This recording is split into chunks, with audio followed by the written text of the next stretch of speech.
Hello hello యావకాశం ఇచ్చిన సర్వోన్నతుడు ఘనమైన తండ్రికి మొదలగా లెక్కలేని నా కృతజ్ఞతాస్తుతులు తండ్రి అయిన దేవునికి తెలియపరుస్తూ చేరువచ్చిన నా సహోదరులైన మీ అందరికీ, అలాగే లైవ్ లో ఆయా ప్రాంతాల్లో ఉండి లైవ్ ద్వారా మరి ఎంతో శ్రద్ధగా వాక్యాలు వింటూ మరి పాఠాలని అనుసరిస్తూ మా కొరకు పరిచర్య కొరకు ప్రార్థిస్తున్న ఆయా ప్రాంతాల్లో ఉన్న ప్రతి ఒక్కరికి తాటిపూర్ క్రీస్తు నుంచి హృదయపూర్వక వందనాలు తెలియపరుస్తున్నామండి.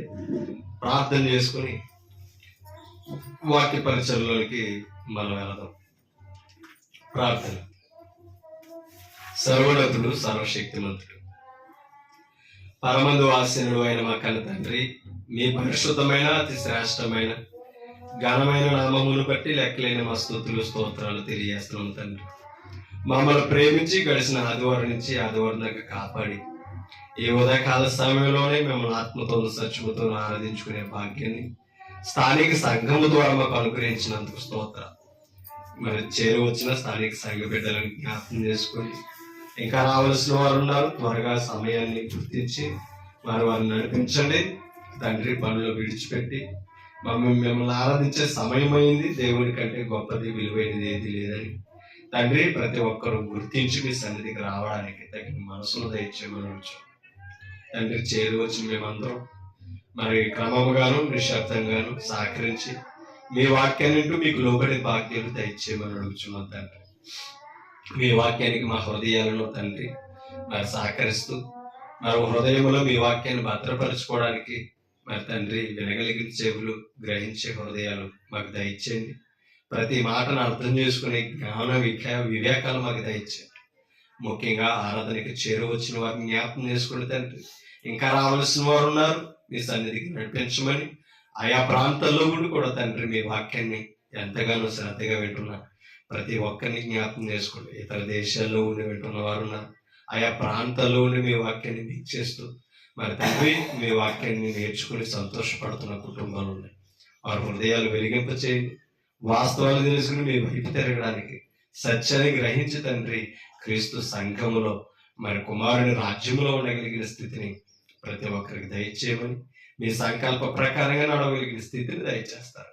మాలో మీరుండి మాతో మీరు ఉంటారని మీ వాక్య పరిచయం చేస్తుండగా మన అబద్ధములు అసత్యములు మాకు దూరపరచండి తండ్రి.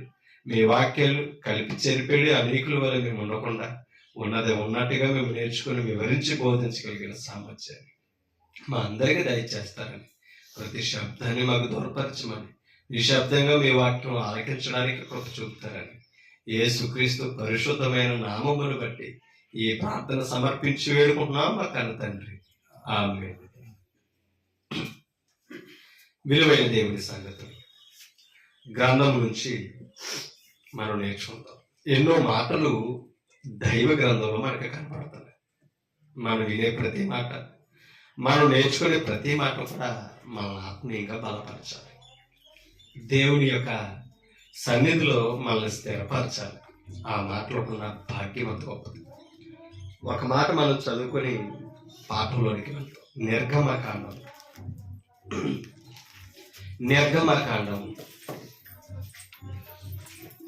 33వ అధ్యాయము 20వ వచనాన్ని ఒకసారి మనం చదువుతాం. నిర్గమకాండం 33వ అధ్యాయము 20వ వచనం. మరియు ఆయన నీవు నా ముఖమును చూడజాలవు, ఏ నరుడును నన్ను చూసి బ్రతకడా. నేను ఎవరు మాట్లాడుతున్నారు ఈ మాటలో? సాక్షాత్తు దేవుడు మాట్లాడతారు. ఎవరితో? మోషే గారితో. ఇశ్రాయేలును నడిపించిన నాయకుడైన సాత్వికుడైన మోషేతో మాట్లాడతాడు. మోషే దేవుని ముఖాన్ని చూడాలని అనుకున్నాడు అండి. అప్పుడు దేవుడు మాట్లాడుతున్నాడు, నీ మహిమను నాకు చూపించానంటే, మహిమ అంటే ముఖం, నీ ముఖమును నాకు చూపించమని మోషే అడిగితే అందుకు దేవుడు సెలవిస్తున్నాడట. మరియు ఆయన నీవు నా ముఖమును చూడజాలవు, నీవే కాదు ఏ నరుడు కూడా నన్ను చూచి బ్రతుకాడనేను. అంటే దేవుని చూసి బ్రతకగలిగిన నరుడు ఎవరో లేరు. మీకు అర్థమవుతుందా? మరి నేను దేవుని చూశానని అంటున్నానంటే దానియేలు గారి సేవకులు అయితే మొత్తం దేవుని చూసి ఉండొచ్చు. ఆయన వాక్యం చెప్తున్నాడంటే ఆయన అనుకునే పరిస్థితి ఇవాళ ఉండరు కదా. నేనైనా నాకులా మరొకరైనా ఇక్కడ కూర్చొని వాక్యం చెప్పేటప్పటికి ఏమనుకుంటున్నారంటే సేవకులకి దేవుడు కనపడతాడు అని అనుకుంటున్నారు తప్ప, కానీ ఆ దేవుడే సెలవిచ్చిన మాట కూడా గ్రహించలేకపోతున్నారు. అవునే కదా? ఏ నరుడు దేవుని నువ్వు చూడవు, ఎవరు కూడా చూడరు. చూస్తే నువ్వు బ్రతకమని చెప్తాడు. ఎందుకంటే దేవుని తేజస్సు అంత ప్రభావితమైనదండి, అంత అధికమైనది. ఏ నరుడు చూసి బ్రతకలేడండి. అర్థమవుతుందా? ఇవాళ బ్రతుకుతూ దేవుని చూసామని చెప్పుకుంటుంటే భ్రమలో వెళ్ళిపోతాం. మనం చూసే ఉండొచ్చు లేఖనాలు పక్కనెట్టేసి. ఓకేనా?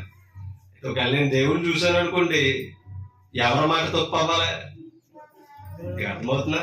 నన్ను చూస్తే ఏ నరుడు బ్రతకడని చెప్పాడు.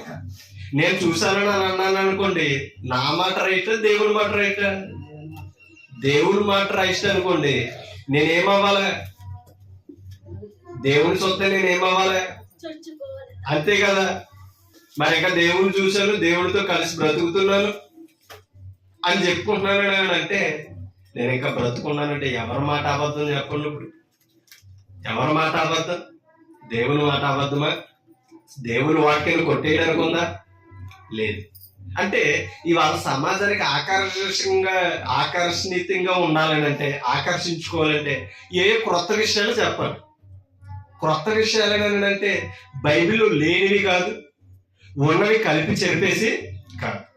అవసరమైతే ఇంకో పాఠాన్ని లోతుగా వివరించు, మరొక కోణంలో చెప్పు. అంతే తప్పని ఆకర్షించుకోవడం కోసం, నేను జ్ఞానిని అనుకోవడం కోసం ఉన్న మాటల్ని కొట్టేయకూడదు, దిద్దేసి మన నిర్ణయాన్ని అక్కడ పెట్టేయకూడదు. అన్నట్టు కాదంట.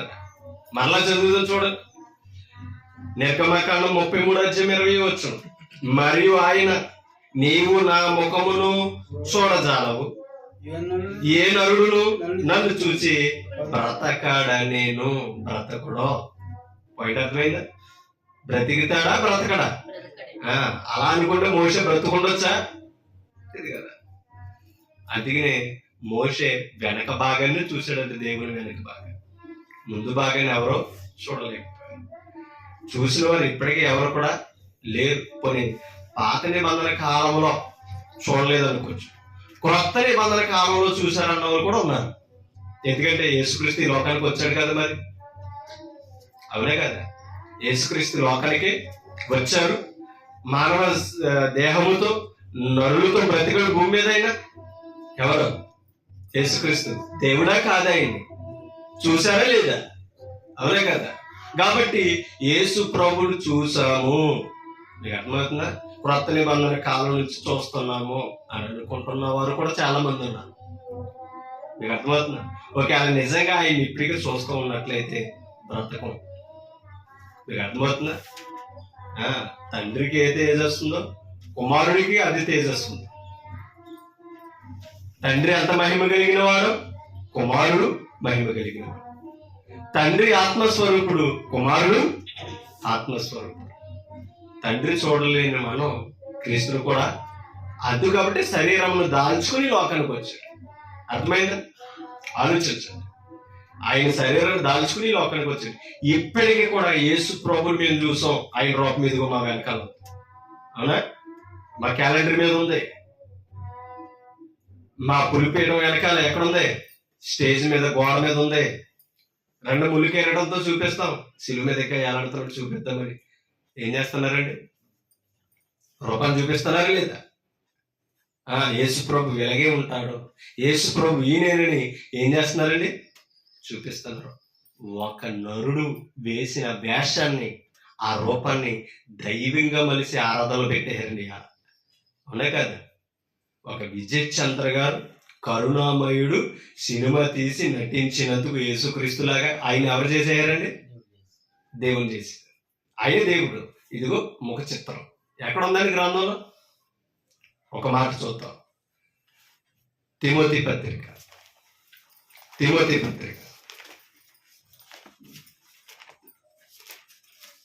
మొదటి తిమోతి పత్రిక 6వ అధ్యాయం 16వ వచనం. సమీపింపరాని జాగ్రత్తగా వినండి. ఇది సమీపింపరాని తేజస్సులు ఆయన మాత్రమే వసించుచు. ఏమర్థమైంది? సమీపింపరాని తేజస్సులు ఆయన మాత్రమే అంటే దేవుడు మాత్రమే వసించుచు అంటే అర్థం ఏంటి? నివసించుచు.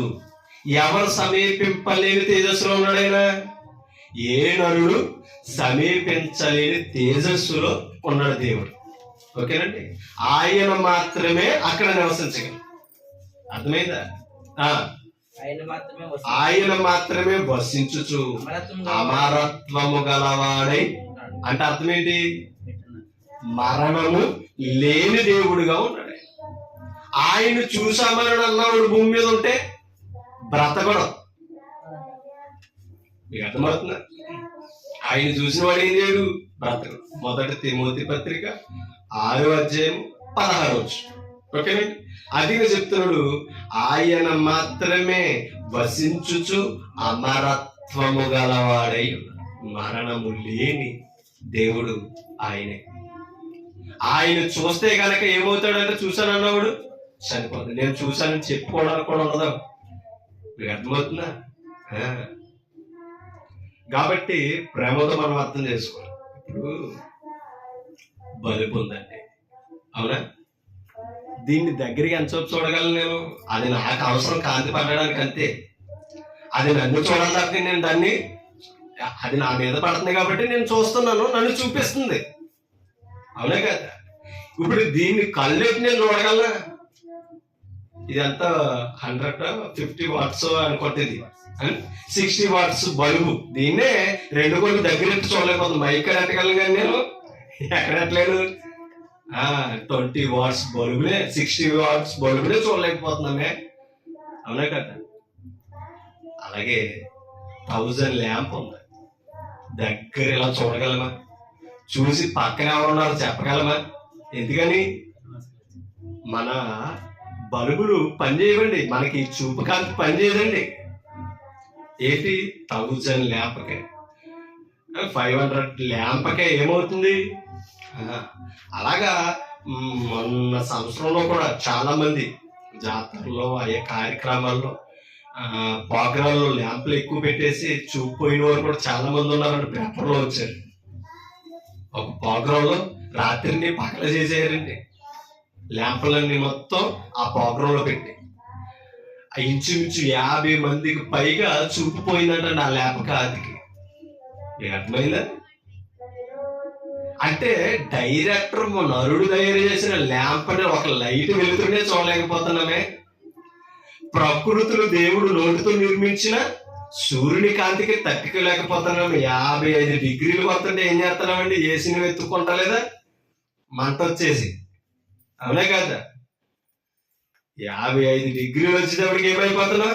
చస్తామో బ్రతుకుతామో తెలియని స్థితికి వెళ్ళిపోతున్నాం. అసలు సూర్యకాంతిని నిర్మించిన వాడు ఇంకెంత కాంతిలో ఉంటాడండి? అటువంటి దేవుడు చూసేశారని కళ్ళు బొల్లి మాటలు చెప్పుకొని సమాజాన్ని మోసం చేస్తున్నామండి ఇవాళ. అందుకనే మాది విగ్రహమే ఒప్పుకుంటాం, మరి మీది విగ్రహం కాదా? మా దేవుడు విగ్రహం అయినప్పుడు మీ దేవుడు కూడా విగ్రహమే కదా. విగ్రహం కానప్పుడు ఆయన మీరు ఎలా చూశారు? ఆయన ఇప్పటికీ సమాజంలో ఎవరినన్నా మన విగ్రహారాధికుల్ని దేవుడు ఎవరో తెలియక ఆరాధన చేస్తున్న వారిని కామెంట్ చేస్తుంటే తిరుగు ప్రశ్నిస్తున్నారండి, అవునా కదా? మరి మన దగ్గర సమాధానం ఉండాలి కదా. విగ్రహం ఏదైనా విగ్రహమే. అదే విగ్రహము యేసుబాబు విగ్రహం కాదు అనడానికి ఉన్నదా? ఆయన విగ్రహ రూపంలో ఉన్నాడా? ఆలోచించండి. ఆయన శరీరముగా వచ్చాడు కనుక సమీపించమైంది, అవునా కదా? ఆయన శరీరముగా వచ్చాడు కనుక ఆనాడు ఆయన ఉన్న కాలంలో సమాజం ఆయన్ని కలిసి జీవించింది, ఆయన వెంబడించింది. ఇప్పుడు సమీపించమనండి ఆయన్ని. ఎవరికైనా అధికారం ఉందా? సరిపోత సామర్థ్యం? ఎవ్వరు కూడా ఆయన సమీపించలేనంత తేజస్సులో ఉన్నాడండి. అది క్రీస్తు మహిమ. ఆలోచించండి. అసలు ఎవ్వరు కూడా తండ్రి అయిన దేవుడిని, కుమారుణ్ణి, పరిశుద్ధాత్మని సమీపించలేము. అది గుర్తించాలి మనం. మరి ఎందుకు వచ్చాడండి యేసుక్రీస్తు ఈ లోకానికి అంటే సమీపమును లేని దేవుని దగ్గరికి సమీపించడానికి ఎలా సమీపించాలో వచ్చాడండి. మీకు అర్థమవుతుంది? ఆయన తేజస్సుగా, ఆయన మహిమగా వచ్చాడండి. ఎవరు? యేసుక్రీస్తు. చూడండి ఒకసారి 2 కొరింథీ పత్రిక 4వ అధ్యాయం 4వ వచనం చదవండి ఒకసారి. 2 కొరింథీ పత్రిక 4వ అధ్యాయం 4వ వచనం. సత్యమునకు 2 కొరింథీ పత్రిక 4వ అధ్యాయం 4వ వచనం. దేవుని స్వరూపి ఉన్న దేవుని స్వరూపి అయి ఉన్న క్రీస్తు మహిమను. మీకు అర్థమవుతుందా? ఎవరి స్వరూపి అంటే క్రీస్తు.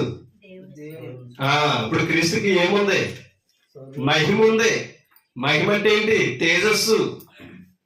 మీరు అర్థం చేసుకోండి. నరుడు సమీపించే తేజస్సా, నరుడు సమీపించని తేజస్సా? అర్థమైందన్నమాట.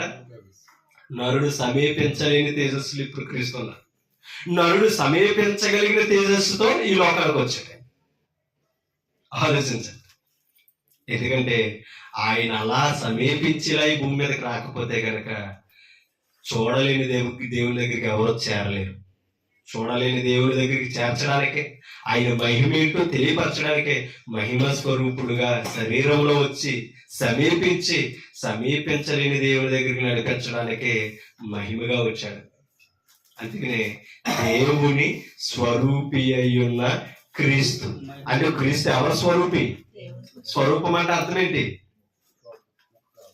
అంటే అర్థం ఏంటి? యాజిటీజే ఇంకేమైనా ఉన్నదా? డూప్లికేట్ కాదు. యాజిటీజ్ అంటే అర్థం ఏంటి? సేమ్. తండ్రి ఏ రూపమో క్రీస్తు ఆ రూపం. తండ్రి ఏ మహిమలో ఉన్నాడో క్రీస్తు ఆ మహిమలో ఉన్నాడు. కాదనడానికి అధికారం ఏ నరుడికి. ఓకేనండి. క్రీస్తు మహిమను కనపరుచు సువార్త ప్రకాశం. అంటే మీకు ఏమైనా అర్థమవుతుందా? ఆ మహిమను మనల్ని ఎలా ప్రకాశింపజేసాడట? సువార్త రూపంలో. అందుకని మనం ఏం చేయగలుగుతున్నాం? సువార్త దగ్గరికి సమీపిస్తున్నాం. దేవుని దగ్గరికి సమీపించగలమా? సమీపించలే. అందుకనే సీనాయి పర్వతం క్రింద ఇశ్రాయేలీయులు కూడా ఆ కారుచున్న అగ్ని మహిమను చూడలేకపోయారండి. తెలుసా? మోషే, మేము ఆ శబ్దాన్ని వినలేము, ఆయన్ని సమీపించలేము, ఆ కొండను తాగేవాడు చచ్చిపోతాడని కూడా చెప్పాడండి. అందుకనే కాబట్టి మేము సమీపించలేము, దూరంగా నుండి బ్రతుకుతాం, నువ్వే సమీపంగా ఉండి మేము సమీపించము అని నేను ఇశ్రాయేలీయులు తెడిచారండి. ఆయన దిగి వచ్చి మేఘం దిగి వస్తేనా మహిమకు ఇలా తట్టుకోలేకపోయారనంటే అంటే డైరెక్టర్గా దేవుని చూసి బ్రతకగలమా మనం? కాబట్టి అబద్ధాలు బోధించకూడదని మనం ఎప్పుడు కూడా వింటున్నారు కాదనేసి వాక్యాన్ని కలిపి చెరిపేయకూడదండి. మనం నష్టపోయేది మనమే, వినేవాడు కాదు. వినేవాడిని మోసం చేస్తూ తప్పుడు మార్గంలో నడిపించిన సేవకుడు ఎవరు కూడా మరి వర్ధిల్లే అవకాశం వాక్యానుసారంగా లేదండి. మీరు అర్థం చేసుకుని కాబట్టి వాస్తవాలు అర్థం చేసుకుని మాట్లాడా. క్రీస్తు మహిమను కనపరచు సువార్త ప్రకాశము అంటే ఇప్పుడు ప్రకాశం, దేవుని మహిమ ఎక్కడ ఉంది? అది నరుడు సమీపించగలిగిన ప్రకాశం ఇది, చూడగలిగిన ప్రకాశం ఇది. ఇంకో విషయం చెప్పాలంటే రేపు మనం ఈ లోకాన్ని విడిచిపెడితే ఆయన్ని సమీపించగలిగిన తేజస్సులోనికి మార్చగలిగిన శక్తి కలిగిన సువార్త. మీకు అర్థమవుతుంది? అందుకని క్రీస్తు శరీరాన్ని దాల్చి వచ్చాడు. సువార్తగా మన మధ్యన ఆయన నివసిస్తున్నాడు వాక్యంగా. కాబట్టి వాక్యం ఆత్మ సంబంధమైన వెలుగే తప్ప కానీ భౌతికమైన వెలుగు కాదు. ఇప్పుడు రండి తిమోతి పత్రిక. ఇప్పుడు రండి 6:16 తిమోతి పత్రిక, 1 తిమోతి 6:16. సమీపింపరాని తేజస్సులో ఆయన మాత్రమే వసించుచు అమరత్వము గలవాడే, ఎప్పటికీ మరణం లేనివాడు దేవుడే. మీకు అర్థమవుతుందండి? అందుకే క్రీస్తు తిరిగి లేచాడు, పరములకు వెళ్ళాడు, సింహాసనం మీద ఉన్నాడు. ఆయనకి ఏం లేదు, అందుకనే చావు లేదు, ఆయనకి మరణం లేదు. ఎవరికి? క్రీస్తుకి. ఒక విషయం అందుకనే అపొస్తలుల కార్యంలో మాట్లాడుతుంది, మరణము ఆయనను బంధించిండుట అసాధ్యం అన్న పదం. ఎందుకంటే మరణము ఎవరిని సమీపించలేదు, ఎవరిని బంధించలేకపోయింది? అటువంటి క్రీస్తును అనుసరించిన వాడు, అటువంటి క్రీస్తు దగ్గరికి వచ్చిన వాడు మరణానికి లోనయ్యేవాడు కాదు. మరణాన్ని జయించి జీవం వైపు నడవగలిగిన శక్తివంతుడు క్రైస్తవుడు అక్కడే. మీకు అర్థమైంది? ఎందుకంటే మరణాన్ని ఓడించిన వాడి దగ్గర ఉన్నామండి. మనల్ని ఏం చేయగలుగుతాం మరణం? కాబట్టి ఆ మరణానికి మనం దూరంగా ఉండాలంటే వాక్యానికి చేరువ అవ్వాలి. అర్థమవుతుందా? అది అన్నాడు, ఆయన మాత్రమే వసించుచు అమరత్వము గలవాడై ఉన్నాడు, మనుషులలో ఎవడను ఆయనను, మనుషులలో ఎవడను ఆయనను. ఒక మాట పౌలు గారికి అదే మాట మాట్లాడుతున్నాడు. ఇప్పుడు పౌలు గారికి ప్రత్యక్షమైంది ఎవరు? దమస్కు ప్రాంతానికి వెళ్తుంటే ఏమా ఈయనకి ప్రత్యక్షమైంది ఎవరు? యేసు ప్రభువా కాదా? అవునా? దేవుడు యేసు ప్రభు ప్రత్యక్షమయ్యేమన్నాడు, సౌలా సౌలా నీ వేళ నన్ను విమర్శించుతున్నావు, నీవెవడం అన్నాడు. కానీ నేను నీ విమర్శించుతున్న యేసును అని మాట్లాడాడు. ఇప్పుడు ఆయన చూసి ఏమయ్యాడండి ఆయన పౌలు? కళ్ళు మసగని కమ్మి కళ్ళు కనిపించకుండా పడిపోయాడండి. ఎప్పుడు?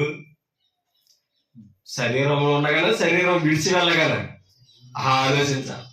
శరీరాన్ని విడిచిన తర్వాత ఆయన మహిమను చూడగలిగిన శక్తి ఎవరికి లేదు. మరి పౌలు ఎలా చూశాడు క్రీస్తుని? మరి కొరింథీ పత్రికలో 4:4 చెప్పాడు కదా, దేవుని స్వరూపి అయి ఉన్న క్రీస్తు మహిమను అన్నాడు. మరి ఎలా చూశాడు పౌలు? వాక్యం ద్వారానే చూశాడు. ఆయన ఆత్మ రూపీగానే చూశాడు తప్ప శారీరకంగా ఎవరు చూడలేదు, క్రీస్తుని చూడలేదు, శారీరకంగా బోధించలేదు, ఆత్మ సంబంధంగానే బోధించాడు. మరి ఇవాళ ఇంత 2026 సంవత్సరాలకు వచ్చాక కూడా మనం ఇంకా శారీరకంగా శరీరంలో క్రీస్తును చూడాలని అనుకుంటున్నామంటే ఇంకెంత విచిత్రం అంటే, ఇంకా పసిబాలుడుగా చిన్న బాలుడుగా చూడాలని అనుకుంటున్నామంటే ఎంత వివేకం అండి మనది. అవునట్టు కాదంటారా? మళ్ళా ఆయన స్థానంలో ఏదో ప్లాస్టిక్ బొమ్మ కొనుక్కొచ్చి పెట్టి ఆయనే ఈయన అనుకుని ముద్దాడుతున్నామంటే అసలు మనకి జ్ఞానం ఉందంటారా? ఆలోచించండి. క్రీస్తు స్థానంలో ఎవరిని పెడుతున్నామండి? మనం బొమ్మను పెడుతున్నామా? క్రీస్తు బొమ్మ. ఇంకా పసిబాలుడు ఆయన పసిబాలుడిగా ఉంటే దాసునికి ఆయనకి భేదం లేదని పౌలు గలతీ పత్రికలో మాట్లాడుతున్నాడు. వారసుడు సమస్తానికి వారసుడైనా సరే ఆయన బాలుడిగా ఉన్నంత కాలం వారసత్వానికి అధికారం లేదని చెప్తాడు అక్కడ. మళ్ళా దాసుడు టీనేజ్ లో ఉన్నా సరే ఆస్తి మీద అధికారం చేయడానికి అతనికి వీళ్ళిద్దరూ ఒకటే అని చెప్తున్నాడు. ఎందుకని? ఆధిపత్యం చేసే వయసు దగ్గర ఉంది, దాసుడు అయిపోయి చేయడానికి లేదు. మీకు అర్థమవుతుందా? అధికారం ఉన్నవాడేమో బాలుడు అయ్యాడు. అర్థమైందా? ఏం చేయగలరా? పౌలు మాట్లాడుతున్నాడండి.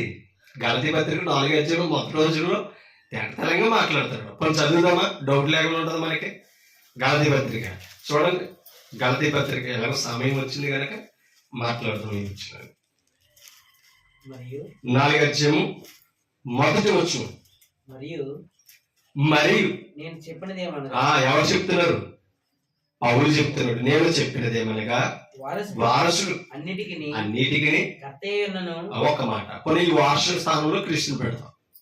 ఓకే, అన్నిటికీ కర్త కాదా? అవును కదా. ఆయన వలన కలిగి ఆయనే సర్వ సృష్టికర్త, ఆయన అన్నిటికీ కర్త. పౌలు ఒప్పుకున్నాడు. అన్నిటికీ కర్త అయి కర్త అయి ఉన్నాను. అక్కడ ప్రశ్నార్థం అండి అది. కర్త అని అనలేదు, కర్త అయి ఉన్నాను. బాలుడై ఉన్నంత కాలం. ఎవరు? వారసుడు అధికారం ఉన్నవాడు, సర్వమును ఆధిపత్యం చేయగలిగిన వాడు ఎలా ఉన్నాడట? కర్త అయి ఉన్నాను. బాలుడై ఉన్నంత కాలము అతనికి దాసునికి అదేంటండి? అర్థమవుతుందా? అతనికైనా దాసునికి ఏ భేదం? దాసుడు పెద్దోడైనా ఏమీ చేయలేడు. ఏం లేదు, అధికారం లేదు. ఈయనకి సమస్తం మీద అధికారం ఉంది, కానీ బాలుడయ్యాడు. బాలుడైనప్పుడు ఏం చేయలేడట. మరి యేసుక్రీస్తుని ఇంక ఏ స్థానంలో ఉన్నామండి? అమ్మా ఈ మాట అర్థమైంది. యేసుక్రీస్తుని ఏ స్థానంలో పెడుతున్నా? ఇప్పుడు ఆయనకి ఏమి లేదు, అంతే కదా. మరి అధికారం లేని పట్టుకుని నువ్వు ఏదో చేస్తుంటే నీకు నిత్య జీవం ఎక్కడ వస్తుంది? అన్నట్టు కదంటారా? నీకు మహిమ ఎక్కడ వస్తుంది? నీ ఆత్మకు రక్షణ ఎక్కడ వస్తుంది? బాలుడైన క్రీస్తు దగ్గర ఉంటే నీకు రక్షణ కాదు. నీకు అర్థమవుతుందా? సిలువులో వేలాడిన క్రీస్తు దగ్గర ఉన్నాను, అవునే కదా. తిరిగి లేచిన క్రీస్తుని నమ్మాలి నువ్వు. పుట్టిన మరియ గర్భంలో ఉన్న శిశువులు కాదు, అవునట్టు కదట. కాబట్టి వీరిద్దరికి ఏమి లేదట, తేడా ఏమి లేదు. భేదం అంటే తేడా ఏమి లేదు. కాబట్టి సమస్తానికి కర్త అయిన క్రీస్తు ఇంకా బాలుడి రూపంలో చూడకూడదండి మనం, అవునే కదా. అంటే అర్థమేంటి తెలుసండి? దీని అర్థమేంటి తెలుసా? వారు ఇంకా ధర్మశాస్త్రాన్ని అనుసరిస్తున్నారు. ఆ బాల్య శిక్ష ధర్మశాస్త్రం అని చెప్పాడు. ఓరి బాబు, ఇంకా క్రీస్తుని ధర్మశాస్త్రంలో చూడకండి. ఆయన క్రొత్త నిబంధన కాలంలోకి వచ్చేసాడు. మీరు మెచ్యూరిటీ గోల్లోకి రావాలి. మీరు బాలుడిగా ఉండకూడదు, యవన ప్రాయంలోనికి రావాలి. మీ బ్రెయిన్ మెచ్యూరిటీ అవ్వాలి. అన్నట్టుగా చెప్పడే లేదా? కాబట్టి ఎందుకంటే క్రీస్తు దగ్గరకు నడిపించుటకు ధర్మశాస్త్రం మనకి ఏమైంది అన్నాడు? బాల శిక్షకుడు. ఆయన ఇదే గలతీ పత్రికలో చెప్పాడు. అంటే ఇప్పుడు బాలుడుగా ఎవరిని చూస్తున్నా చెప్పండి. అంటే అర్థం ఏంటంటే ఇక ప్రవచనం కాడే ఉండిపోయారు. ఎవరు? ఇశ్రాయేలీయులు, యూదులు.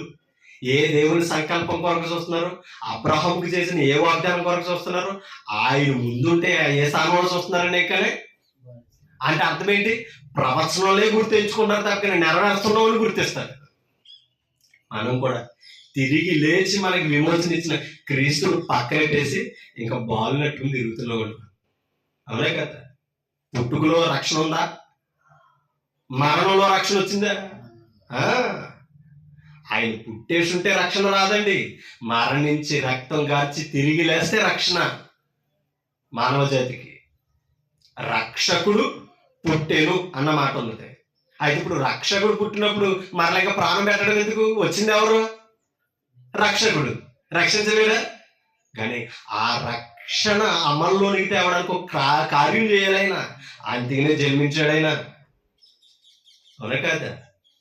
ఆయన అందుకనే జన్మించాడు, ఒక కార్యం చేయడానికి జన్మించాడు కాబట్టి శరీరంతో వచ్చాడు. ఆయన ఇంకా ఆ స్థానంలో చూడకూడదండి. ఇంకా అపొస్తలులు ఎక్కడ ఆ స్థానంలో చూపించలేదండి. ఆయన్ని చూపించారా? కానీ మనం ఎలా చేస్తున్నాం? ఆనాడు ఇశ్రాయేలు ఇంకా ప్రవచనాల దగ్గర ఆగిపోయి నెరవేర్చిన క్రీస్తుని గుర్తించలేకపోయారు. ఇప్పుడు ఈనాడు మనం కూడా ఏం చేస్తున్నామండి? నెరవేర్చి తిరిగి లేచి జీవాన్ని ఇచ్చిన క్రీస్తుని పక్కనెట్టేసి ఇంకేం చేస్తున్నామండి? ఇంకా ప్రవచన పుత్రుడిగానే చూస్తున్నామని అంటే లేఖనాలు ఎంత గ్రహిస్తున్నామండి మనం అందరం, అన్నట్టు కదంట. కాబట్టి జరిగినాయి కదా, బైబిల్లో ఉన్నాయి కదా అని అనకూడదు. ఇప్పుడు మనం చేయొచ్చలేదని అపోస్తలులు చెప్తున్నారా? ఇవి చేయొచ్చని అపోస్తలుల తర్వాత కొనసాగుతుందా? అది గ్రహించాలి. ఎందుకంటే మీరు అపోస్తలుల బోధేయను, సహవాసమందును, ప్రార్థన చేయను, రొట్టె విరుచుడేను, ఏడా తెగక అసలు టైం ఖాళీ ఉండకూడదు అనమాట. ఏడా తెగక చేస్తూనే ఉండాలి. మరి వాళ్ళ జీవితంలో ఉందా ఈ కార్యం? కాబట్టి యేసు ప్రభు మహిమను తగ్గించేస్తున్నది క్రైస్తవులేనండి. అన్యుడు అనుకుంటున్నారా? కాబట్టి ఆయన మహిమను తగ్గించే స్థానంలో మనం ఉండి అవమానపరచమా, ఎంత మూల్యమో చెల్లించాలో అర్థం చేసుకోండి. పాపము చేసే సగం చచ్చామని మనం, అవునా కదా. పూర్తిగా చచ్చిన మనల్ని ఏం చేశాడు ఆయన? ఆయన చనిపోయి మనల్ని బ్రతికించాడు. బ్రతికించిన వాళ్ళతో వేళాకోలం ఆడతామా? సర్వ సృష్టికర్తతో వేళాకోలాలా? ఊరుకుంటాడండి? దేవుడితో వేళాకోలం ఆడితే ఊరుకుంటాడు? ఏ కొడుకైనా తండ్రితో వేళాకోలం ఆడతాడండి? చెప్పండి మీరు, ఆడతాడా?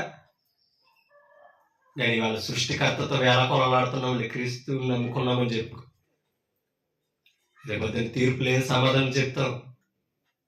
వేళాకోలం కాదండి భక్తి, వెటకారం కాదండి భక్తి. అందులో నవ్వుకుంటున్నారండి సమాజంలో. ఇవాళ మనం చూసే ఎందుకు చేస్తున్నారనుకుంటున్నారు? కాబట్టి ప్రేమతో అర్థం చేసుకోవాలి. క్రీస్తుని అవమానపరిచే రీతిలో మనం ఉండకూడదు. అవమానకరమైన రీతులు ప్రభు మనల్ని నిలబెట్టలేదు. ఒక లోకస్తుని చూసి తలదించుకునే పరిస్థితి మనకి ఎందుకు రావాలండి? తలెత్తుకునే స్థానాన్ని ప్రభు ఇచ్చాడు. ఏం చేస్తే తలెత్తుకుంటాం? మనమే తలదించుకుంటే మనల్ని పిలిచిన వాడిని ఎలా మహిమ తేగలం చెప్పండి. అవునంటారు కదంటారు. ఆయనకి అర్థాన్ని ఎలా చాటగలం చెప్పండి. కాబట్టి మనం ఏం చేస్తున్నాం ఒకసారి గుర్తించుకోవాలి. మనం చేసే దాంట్లో మన నిర్ణయం ఉన్నదంటే అది అక్కడ అపవాద ప్రేరేపణ ఉన్నది గుర్తించాలి. లేదు మనకి కష్టమైన నష్టమైన దేవుని ఇష్టం నెరవేరుస్తున్నామంటే అక్కడ పరిశుద్ధాత్మ సహకారం ఉన్నదని గుర్తించాలి. కాబట్టి మన నిర్ణయాలతో భక్తి చేయకూడదండి. మనం పిలిచిన వారి నిర్ణయాల్లో బ్రతకాలి. మీకు అర్థం. అందుకనే ఈ మాట చదివితే ఇవాళ క్రిస్మస్ చేయొచ్చు లేదా అర్థమైపోతాను అందరికీ.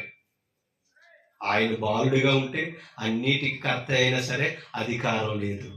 అది ఆలోచించాలి. అంటే అర్థం ఏంటి తెలుసా? ఆయన ద్వారా ఇప్పుడు మనకేమీ ప్రయోజనం ఏమీ లేదు. అర్థం చేసుకోవాలి.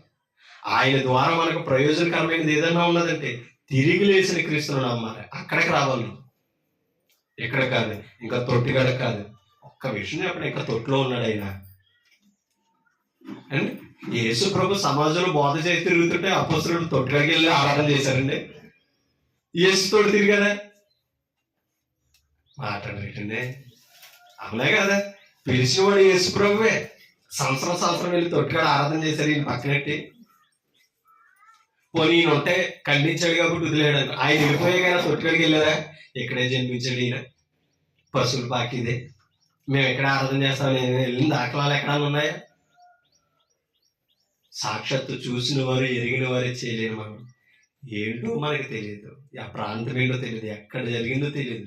మీకు అర్థమవుతున్నా? ఆ ఆనవాళ్ళు లేవు ఇక్కడ. అవునట్టు కదంట. వారి తర్వాత క్రీస్తులు ఆ విధంగా ఆరాధించిన ఆనవాళ్ళు బైబిల్లో లేకపోతే ఈ రోజు ఏం చేస్తున్నామండి?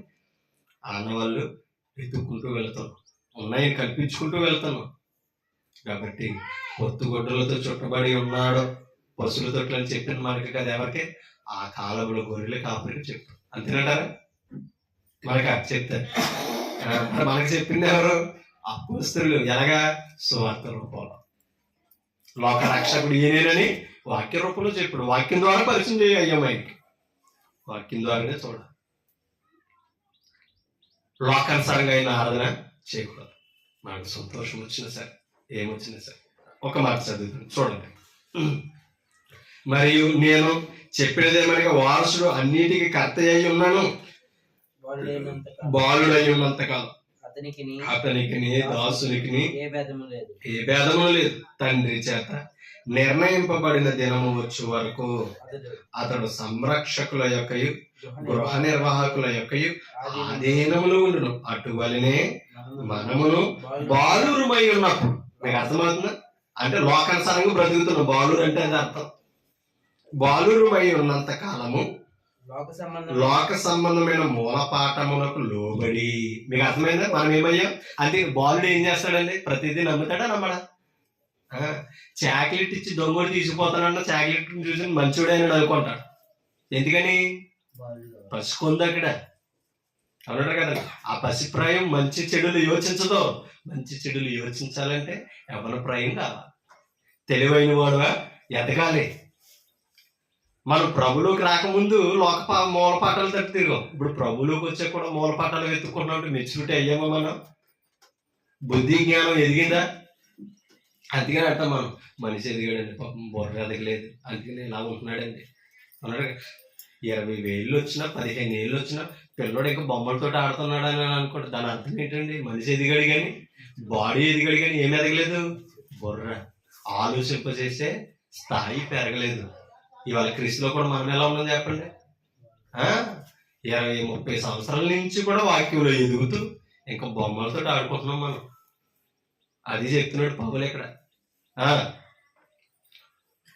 లోక సంబంధమైన మూల పాఠములకు లోబడి దాసులమై ఉంటుంది. అంటే అర్థం ఏంటి తెలుసా? ఎప్పుడైతే మూల పాఠాల వైపు తిరుగుతూ బాలులుగా ఆడుకుంటున్నామో మనం ఏమైపోయామంట? దానికి దోషం అయిపోయాం, లోకానికి దోషం అయిపోయాం.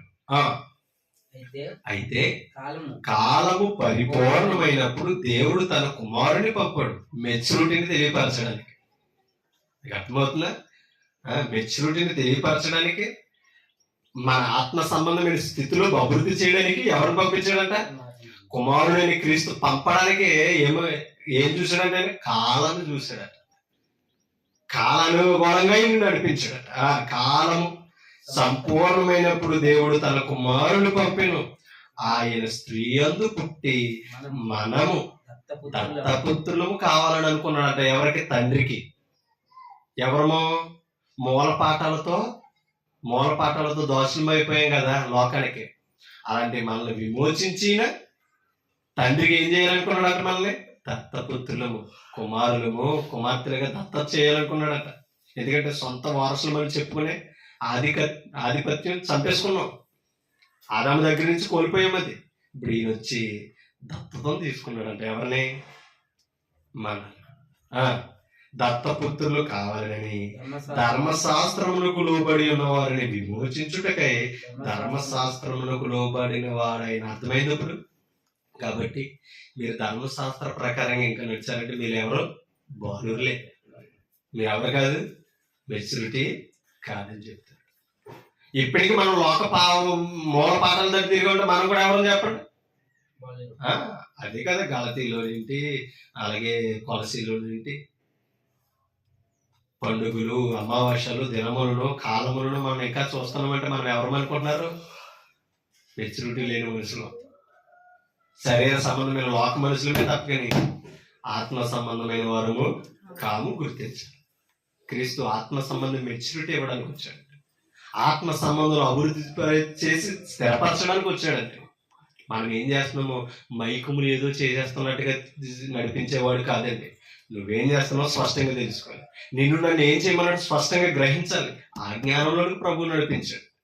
ప్రభువులోకి వచ్చాక కూడా ఏదో మాకు నచ్చింది చేస్తున్నామని అనుకుంటున్నామంటే నువ్వు ఇంకా ఆయన చిత్తాన్ని పూర్తిగా తెలుసుకోవాలి. ఓకే, అర్థమైందా? ఇప్పుడు అంతగా చెప్పుడు సమీపింపరాని తేజస్సులో ఉన్నాడు. ఎవరో క్రీస్తు. ఎవరో ఇప్పుడు ఆయన ఏం చేయలేం, సమీపించాలంటే ఇది ఎక్కడికి సమీపించగలం? ఆయన ఏమై ఉన్నాడో చెప్పిన స్వార్థ దగ్గరికి సమీపించి ఆయనతో సహవాసం చేయగలం. ఆ వాక్యము చెప్పినట్టుగా మనం ఆ మహిమలో ఎదిగితే మనము కూడా మహిమగా మార్చబడితే ఆయన ఉన్న స్థానానికి చేర్చగలిగిన శక్తి స్వార్థ. అంతేనంటారా? మరి దేనికి లేదు. కాబట్టి ముందు ఆయన సమీపించాలంటే ఆయన శరీరం భూమి మీద ఉంది. ఏది? సంఘం. అక్కడ ఎదగల ఆయన మహిమలు. అప్పుడు ఆయనకి సరిపడే సమరూపంలో మనం ఏం చేస్తాం? సంఘం ఎదిగి ఆయన ఉన్న స్థానానికి మనం వెళ్ళే అవకాశం ఉంది. అర్థమైంది ఇప్పుడు దగ్గర చెప్పిన విషయం? అది ఇక్కడ చెప్తున్నాడు. ఒకసారి అంటే తిమోతి పత్రిక 6:16 మనుషులలో ఎవడను ఆయనను చూడలేదు, ఎవడను అంటే అర్థమేంటి? ఈయన వచ్చిన రాసేటప్పటికి ఎవరు చూడలేదు, తర్వాత కూడా అదే తర్వాత ఎవరు చూడగలిగిన శక్తి ఏ నరుడికి ఏ కాలములోనూ లేదండి. ఎవరిని చూసే శక్తి? క్రీస్తును, దేవుని చూసే శక్తి ఎవ్వరికి లేదండి. ఎవడనో చూడలేరు. ఆయనకు ఘనతయు శాశ్వతమైన ప్రభావము కలిగియుండును గాక. ఆమె. కాబట్టి ఆయన ప్రభావాన్ని మనం చూసి తట్టుకోలేమండి. అటువంటి గొప్ప దేవుణ్ణి మనం కలిగి ఉన్నామండి. కాబట్టి మనం బ్రతికించడానికి యేసుక్రీస్తు వచ్చాడు. మనం ఏమవ్వాలి? బ్రతకాలి.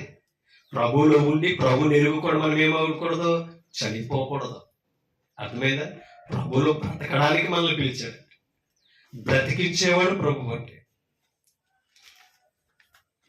ఒక మాట మీకు చూపిస్తాను.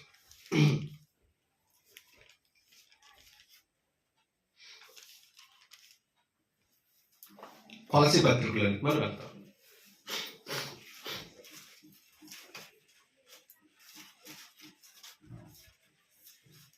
కొలసీ పత్రిక 1వ అధ్యాయం.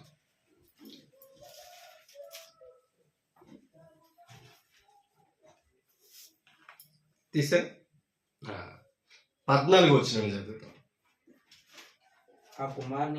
ఆ కుమారుని యందు మనకు విమోచనం ఏముందట? ఆ కుమారుని ఏందంటే ఎవరా కుమారుడు? క్రీస్తు. ఆ కుమారుని యందు మనకు విమోచనము అనగా పాప క్షమాపణ. అది ఆయన ఈ లోకానికి ఎందుకు వచ్చాడు, బలియాగం ఎందుకు అయ్యాడంటే మన పాపాలకు క్షమాపణ, విమోచన ఇవ్వడానికే వచ్చిన విమోచదాత. ఎవరో? విమోచకుడు యేసు ప్రభు. మీరు అర్థం చేసుకుంటే మన పాపాలను విమోచించగలిగిన సర్వశక్తిమంతుడు యేసుక్రీస్తు ఒక్కడే. ఓకేనా? మన విమోచనము అనగా మన పాపములకు క్షమాపణ కలుగుచున్నది ఆయన అదృశ్య దేవుని స్వరూపి. అంటే అర్థం ఏంటి చెప్పండి? దేవుని స్వరూపి. అక్కడ ఇంకో పదం వాడాడు. అదృశ్యం అంటే అర్థం ఏంటి? కనిపించేదా కనపడనదా? కనిపించిన దాన్ని అదృశ్యం అన్నారు. కనిపించేదాన్ని అంటే అర్థం ఏంటి? ఆయన మహిమను చూడగలిగిన నేత్రాలు మానవుడికి లేదు. ఓకేనా? క్రీస్తు ఎవరంట? అదృశ్య దేవుని స్వరూపి. అంటే దేవుడు ఎవరు? అదృశ్యుడు. ఓకేనా? క్రీస్తు ఎవరి స్వరూపి? బొమ్మ కాదని డైరెక్ట్ గా చెప్తున్నాడు. అదృశ్యుడు, బొమ్మ కాదు. అంతే. మీకు అర్థమవుతుందా? ఇప్పుడు తండ్రి అదృశ్యుడు అయితే ఆయన స్వరూపంలో వచ్చిన క్రీస్తు కూడా ఎవరు? అదృశ్యుడు. అంటే ఈయన ఎవరు కాదని అర్థమవుతుంది మనకి. దృశ్యమైన వాడు అంటే మానవ నేత్రాలకు కనబడేవాడు కాదు. ఒకవేళ కనబడిన ఆత్మ సంబంధంగా వాక్య రూపంలో చూడాలేమో తప్ప కానీ మనం ఒక బొమ్మగాను విగ్రహముగాను ఆయన అసలే చూడకు. మీకు అర్థమవుతున్నా? అంటే ఇప్పుడు క్రీస్తు ఎవరు చెప్పండి? ఎలా వచ్చాడు? దృశ్య రూపంలో వచ్చాడు. ఎందుకని?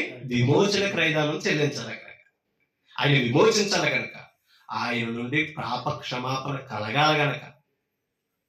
ఆ క్షమాపణ కలిగితేనే గాని దేవుని మహిమను మనం ఏం చేయలేం, చూడలేం, ఆయన సమీపించలేం. కాబట్టి సమీపించరాని తేజస్సులో ఉన్న దేవుడు నరుడుగా తగ్గించుకుని దాసుని స్వరూపం దాల్చి ఈ లోకానికి వచ్చి ఆయన చేసిన కార్యం ఏంటని తెలుసా? విమోచనమును ఏర్పరచాడు, పాప క్షమాపణ విధించాడట. ఎవరు? యేసుక్రీస్తు. అందుకనే ఆయన అదృశ్య దేవుని స్వరూపం అంటే సాక్షాత్తు ఆత్మస్వరూపుడు. అది మనం అర్థం చేసుకోవాలి. ఓకేనా? క్రీస్తు ఎవరు చెప్పండి?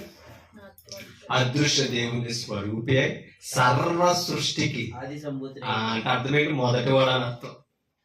సర్వ సృష్టికి ఆది సంభూతుడు ఎవరు? యేసుక్రీస్తు. అటువంటి దేవుడితో వేళ కొనలాడుతున్నామండి. ఇవాళ అసలు భయం ఉన్నదంటారు మనకి? ఏమా అసలు భయం ఉన్నదంటారు మనకి? వాక్యాన్ని వింటున్నాం, నేర్చుకుంటున్నాం. ఒక్క మాట 119వ కీర్తనలోకి రండి, ఒక మాట చూపిస్తాను మీకు. 119, 161 వచ్చింది అనుకుంటా. 119వ కీర్తన ఒక పదం మీకు చూపిస్తాను చూడండి. అక్కడ 161 వచ్చింది. అధికారులు నిర్నిమిత్తముగా నన్ను తరుముదురు. ఎవరిని? దావీదుని. నన్ను తరుముదురు అయినను నీ వాక్య భయము నా హృదయమందు నిలిచిచున్నది. అది ఎక్కడ ఉండాలంట? ఏ భయం? అది అంటే ఇప్పుడు దేవునికి భయపడడం అంటే ఎవరికి భయపడడం? వాక్యానికి భయపడే వాళ్ళు వాక్యం చెప్పాలని చేయడానికి ఇష్టపడతామా మనం? వాక్య భయము మన హృదయంలో ఉంటే, మనం విన్న వాక్యానికి భయపడేవారు అయితే వాక్యం చెప్పాలని చేయడానికి సొరవ చేస్తామా? అర్థమైందన్నమాట. వాక్యం ఏదైతే చెప్పిందో అదే చేస్తాం. వాక్యం చెప్పాలని చేయడానికి ప్రేరేపించమంటే ఏమో చేయాలి? మనకి వణుకు పుట్టాలంట. దేవుడు ఏం చేసేస్తాడు అన్నది భయపడాలి. చెప్పాలని చేస్తే తండ్రికి కుమారుడు ఎలా భయపడతాడో ప్రభువుకి అలా భయపడాలి క్రైస్తవుడు. అమ్మో నేను చేసేది వాక్యంలో లేదు, నేను నాశనానికి వెళ్ళిపోతాను, ఏ పాపం నుండి విమోచించి నన్ను మరణం నుండి తప్పించడం ఆ మరణానికి లోనైపోతున్నాను, ఇటువంటి తప్పు నేను చేయకూడదని వాక్య భయము చేత ఆగాలి. అది దేవునికి భయపడడం అంటే వాక్యం చెప్పనిది చేయకూడదు, వాక్యం చెప్పినది మానేయకూడదు. అది వాక్య భయం అంటే. కాబట్టి మనం అందరూ వాక్యం నేర్చుకుంటున్నాం, వాక్యం వింటున్నాం. ఎవరికి భయపడాలి? వాక్యానికే భయపడాలి.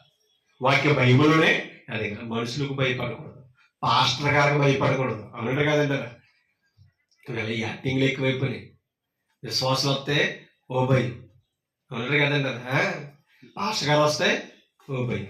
ఇంతకీ ప్రభు మనం హృదయంలో ఉన్న ఏం లేదు, భయం లేదు. కాబట్టి మన వెనకాల మనల్ని చూడలేని నరుడు కదని భయపడతాం. మనం ముందు వెనక ఆవరించున్న దేవుడికి భయపడాలి. అవునట కదంటారా? ఇప్పుడు మనల్ని దాటి వెళ్ళిపోయాడు అనుకోండి, వెనకాల ఏం చెప్పుకుంటున్నాం వింటాడా, ఏం చేస్తున్నామో చూస్తాడా పాస్టర్ గారు? కానీ అదే ప్రభు నీలో ఉంటే, నేను చూస్తున్నవాడు ప్రభు అని ఏం చేస్తావు? మనుషులు లేకపోయినా భయంగా జాగ్రత్త ఉంటాడు. అది కాబట్టి మన ఆరాధన వాక్యానుసారమైనదా, మనం వెళుతున్న సంఘం వాక్యానుసారమైనది, లేకపోతే భయముతో తిరగాలి, వాక్యానుసారంగా నడవాలి. మీకు అర్థమైంది? అందుకని ఆయన అదృశ్య దేవుని స్వరూపం, దృశ్యమైన వాడు కాదు. ఇంకా ప్రభువుని ఎలా చూపిస్తున్నాడు అపవాది లోకానికి? అంటే ఇంకా సిలువలో వేలాడుతున్నా మనిషిగానే చూపిస్తుంది తప్ప దైవికంగా ఆయన్ని చూడనిస్తాను. అంటే దాని అర్థం అందుకని ఇందాక మొదట 2 కొరింథీ 4:4 చదువు, దేవుని స్వరూపి అయి ఉన్న క్రీస్తు మహిమను కనపరచు స్వార్థ ప్రకాశము వారికి ప్రకాశింపకుండా నిమిత్తము ఈ యుగ సంబంధమైన దేవత అంటే అపవాది అవిశ్వాసులైన వారి మనోనేత్రాలకు ఏం చేసిందంట? గురుడిదానం. అంటే వాక్యం ఉంటేనే విశ్వాసులు మొత్తం, వాక్యం కొద్దుకుంటే అవిశ్వాసులు మొత్తం అన్నట్టు కదా. ఇప్పుడు అవిశ్వాసులకు మనోనేత్రాలు ఏం చేస్తలేదంట? వెలిగిస్తారు. వాక్యం ఉంటేనే కదా వెలిగేది. మా కరెంట్ ఉంటేనే కదా వెలుగుతుంది. బైబిల్ ఉంటే ఎలాగదో, బైబిల్ హృదయంలోకి వస్తే విశ్వాసం ద్వారా మనం వెలగాలి. ఎన్ని క్యాన్ల బరువు ఉంటే ఏమోపకారం సప్లా లేనప్పుడు అన్నట్టు కదంట. కాబట్టి మనం ఎన్ని సంవత్సరాల నుంచి సంఘంలో ఎదుగుతున్నాం అనేది కాదు, వాక్యం మన హృదయంలో నాటాలి, వాక్య ప్రకారం బతకడానికి ఇష్టపడాలి. అప్పుడు మనం వెలుగుతాం, లోకంలోను ప్రభువులోను ఏం చేస్తాం? వెలుగుతాం. మనకి వెలిగించే శక్తి వాక్యానికి ఉంది, వ్యక్తికి కాదు. కాబట్టి సువార్త శక్తిని ఆశ్రయించాలండి. కాబట్టి సువార్త శక్తిని ఆశ్రయించలేకపోతారండి చాలా ప్రభుత్వం ఆలోచించాలి. ఓకే, అందుకనే మన అవిశ్వాసం ఉన్నామంటే మన మనోనేత్రాలకి ఏం కలుగుతుంది? అది కాబట్టి ఆయన యేసుక్రీస్తు కాదన్నా నమ్మలేకపోతున్నారండి పాపం. అవునా కదా? ఆయన యేసుక్రీస్తు కాదన్నా పరిణామం ఏం చేస్తున్నది ఏంటని అనుకుంటున్నారు. ఆయన బాలుడు కాదమ్మా అంటే అంటున్నారు అనమాట. ఎందుకని? అప్పుడు వెలుగుతుంది బలుగు, సప్లా వాక్యం అందితేనే వెళ్తుంది. కాబట్టి అమాయకులుగా మనం ఉండకూడదండి. భక్తిహీనులుగా మనం ఉంటే అపవాది మనల్ని మోసం చేస్తాడు. వాక్యానికి వ్యతిరేకంగా చేస్తూ ఇది వాక్యమే అన్నట్టుగా చూపిస్తాడు. ఇది తిన్నా మేము చచ్చిపోము అని అనుకున్నదబ్బా, ఇలా చేసినా ఏం కాదని అనుకుంటున్నాం మనం ఈరోజు. అన్నట్టు కదంట, తేడా ఏం లేదు. కాబట్టి అపవాదిని గుర్తించాలంటే వాక్యం ద్వారా. ఓకే, అందుకని ఆయన అదృశ్య దేవుని స్వరూపి, సర్వ సృష్టికి ఆది సంభూతుడు. ఒక మాట మీకు చూపిస్తాను. 2 కొరింథీ పత్రికలోనికి రండి.